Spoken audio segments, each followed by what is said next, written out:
가족관계가 좀 복잡하신 가족분들 경우에는 이런 경우 확인이 꼭 필요하고, 사촌 이내에는 사촌들이 상속을 받게 되는 경우에는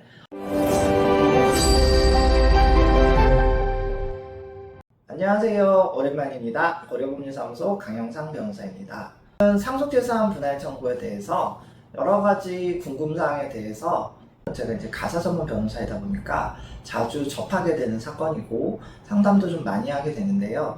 가족 간의 문제이다 보니까 여러 가지로 궁금한 점이 많은데 함부로 물어보기도 좀 어려워하고, 내용도 일반적인 민사나 형사에 비해서는 자주 있는 일들이 아니시기 때문에 잘 이해하지 못하시는 경우가 많기 때문에, 첫 번째로 제 형식적인 부분을 조금 먼저 설명을 드리려고 하는데, 상속재산 분할 청구에 관해 가지고 관할이라든지 그리고 대상자라든지 그리고 분할의 대상에 대해서 조금 설명드리고자 합니다.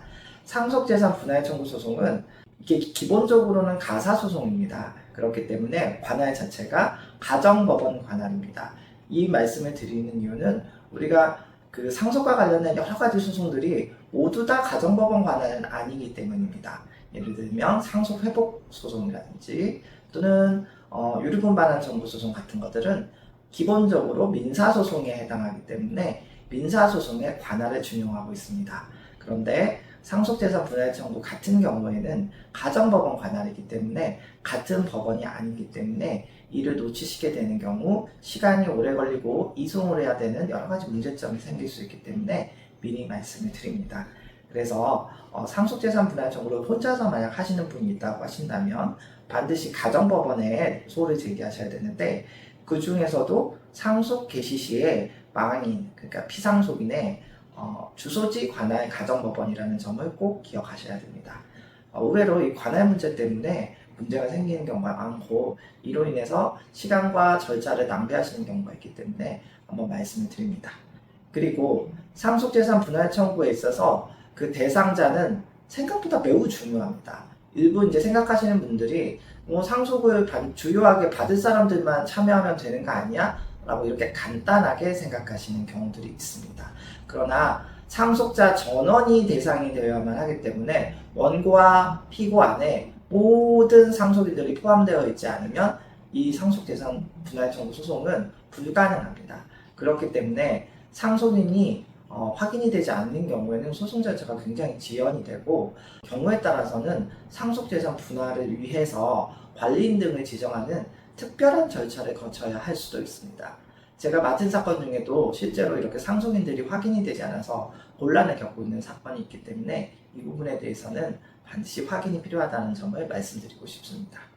가족관계가 좀 복잡하신 가족분들 경우에는 이런 경우 확인이 꼭 필요하고, 사촌 이내에는 사촌들이 상속을 받게 되는 경우에는 자기가 모르는 사촌이 있거나 아니면 사망자가 있는 경우도 있기 때문에 이에 대한 확인이 반드시 필요한 경우들이 있습니다. 그렇기 때문에 상속인이 전원이 참가해야 된다는 점에 대해서 꼭 주의를 하셔야 됩니다. 그리고 기본적으로 상속재산 분할 청구 소송은 조정을 거치도록 되어 있습니다. 물론 상속재산 분할 청구 소송을 하면서 조정을 먼저 제기할 수도 있고, 아니면 그냥 상속재산 분할 청구 소송을 하게 되면 그 안에서 조정을 거치는 경우도 있습니다. 어느 쪽이든지 조정을 거치도록 되어 있다는 점 참고하시면 좋을 것 같습니다. 그리고 이제 상속재산 분할 대상과 관련해서 제가 말씀드리고 싶은 것은 두 가지입니다. 하나는 가장 많이 물어보시기도 하고 실수하시는 부분이 있는데, 보험금의 경우에는 기본적으로는 상속재산에 포함되지 않습니다. 그 상속재산에 포함되지 않으면 무슨 재산이냐?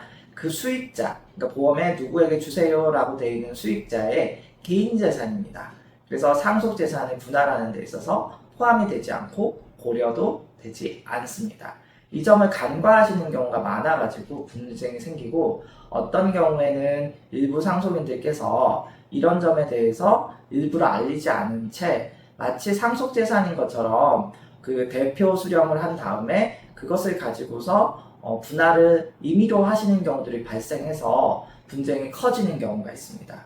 다시 한번 말씀드리지만 보험금은 상속재산이 아니고 수익자의 고유재산이기 때문에 대표 상속을 굳이 하실 필요도 없고 개인이 자신의 지분만큼 알아서 수령하시면 됩니다.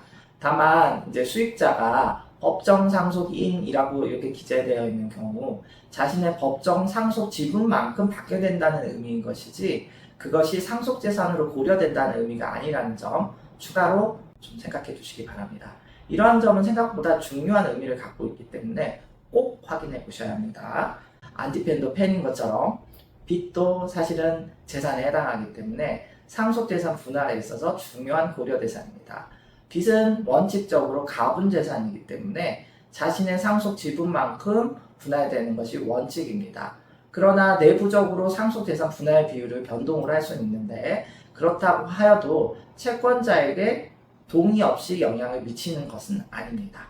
그리고 빚이 더 많은 경우라고 하여도 경우에 따라서는 상속재산 분할이 가능한 경우도 있기 때문에 이 부분에 대해서는 꼼꼼한 검토가 필요합니다.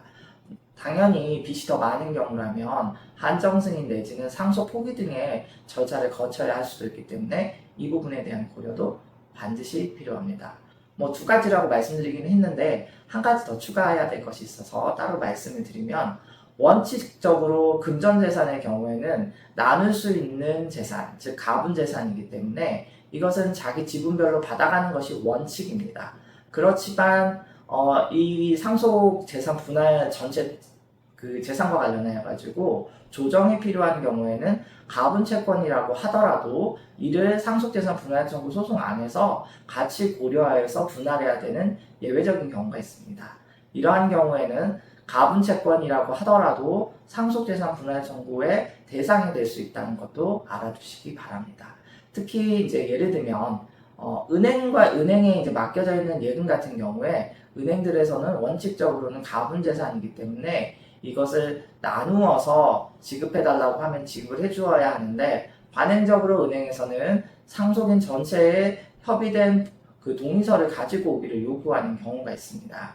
이런 경우에 어쩔 수 없이 동의서가 필요하긴 하지만 그렇지만 원칙적으로는 가분이기 때문에 은행이 지급해야 될 의무는 있습니다. 그래서 이러한 부분을 강력하게 요구하시면 일부 지급하는 은행이 있다는 점도 참고하시기 바라고 경우에 따라서는 은행을 대상으로 해서 지급 청구 소송을 해야 할 수도 있다는 점 염두에 두시기 바랍니다. 여기까지 해서 상속재산 분할 청구의 절차와 그리고 대상에 대해서 간략히 말씀을 드렸습니다. 분할의 방식입니다. 분할의 방식이라고 하면 이 상속재산은 어떤 형태로 분할할 것인가 라고 하는 문제입니다. 특히 부동산과 관련된 경우가 중요한 문제가 될 수 있습니다. 부동산은 이것을 나누어서 가지기 어려운 경우가 많기 때문에 문제가 많이 됩니다. 예를 들면 아파트 한 채 있는 것을 어떤 방식으로 분할할지와 관련해서 그것을 현물로 나누어서 분할하는 건 사실상 어렵기 때문에 다른 분할 방식이 선택이 될 수도 있는 것입니다.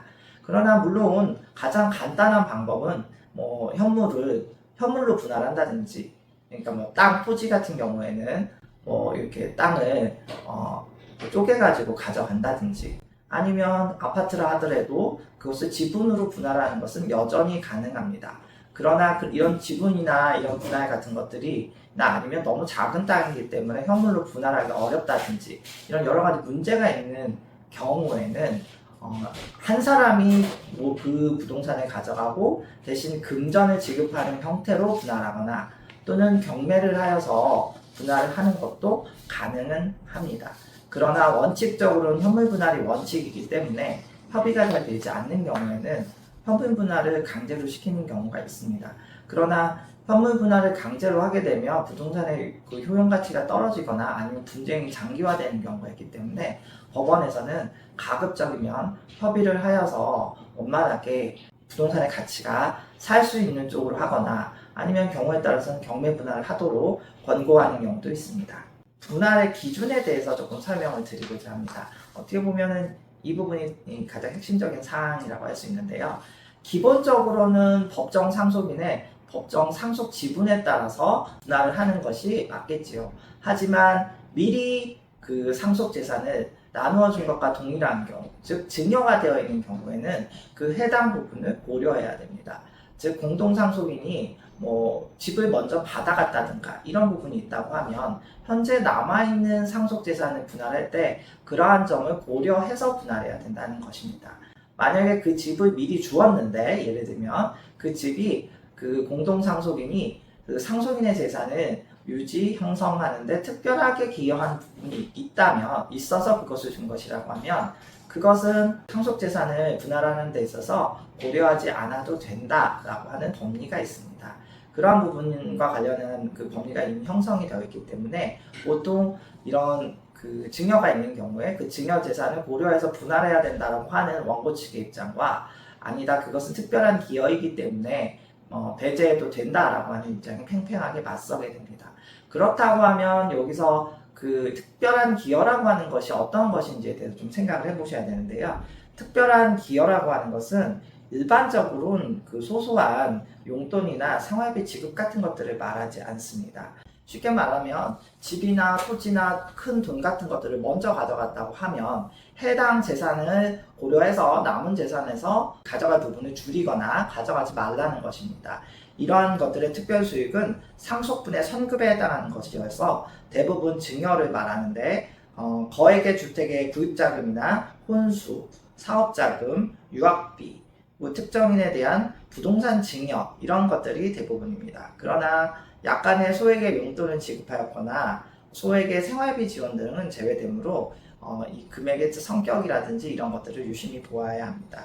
이러한 특별수익이 있는 경우에는 현재 남아있는 재산에서 그 특별수익의 가액을 합산을 해서 간주상속 재산이라는 것을 만들고 그 안에서 그 각자의 상속 지분에 따라서 상속분을 곱해서 만듭니다. 그 법정 상속분에서 본인의 특별수익 가액을 빼면 특별수익 산정 시에는 그 받은 당시의 가액이 아니라 망인이 사망한 당시의 가액으로 계산을 하기 때문에 이런 식의 부동산을 증여받은 경우에는 시가 차이가 많이 날 수 있습니다. 그래서 이러한 부분들이 그 상속재산을 계산하는 데 있어서 어려움으로 작용하는 경우가 많습니다. 특별수익을 좀 많이 받은 사람이 미리 받은 재산이 자신의 상속분보다 더 많은 경우에는 남은 재산에서는 받을 수가 없게 됩니다. 이 말은 뭐 좀 간단한 말인데요. 두 분이 상속을 받아야 되는데 전체 상속 재산이 1억인데 본인이 먼저 1억을 받았다고 계산하시고 양 상속인이 모두 동일한 지분을 가지고 있다고 하면 간주 상속 재산은 2억이 되는데 2억에 2분의 1을 곱하면 받아야 될 재산은 1억이겠죠. 근데 이미 1억을 받으셨기 때문에 더 받을 것은 없게 된다. 그 말을 이렇게 복잡하게 하는 겁니다. 그리고 제3자에게 지급한 특별수익의 경우에 해당 특별수익은 원칙적으로 제외가 됩니다.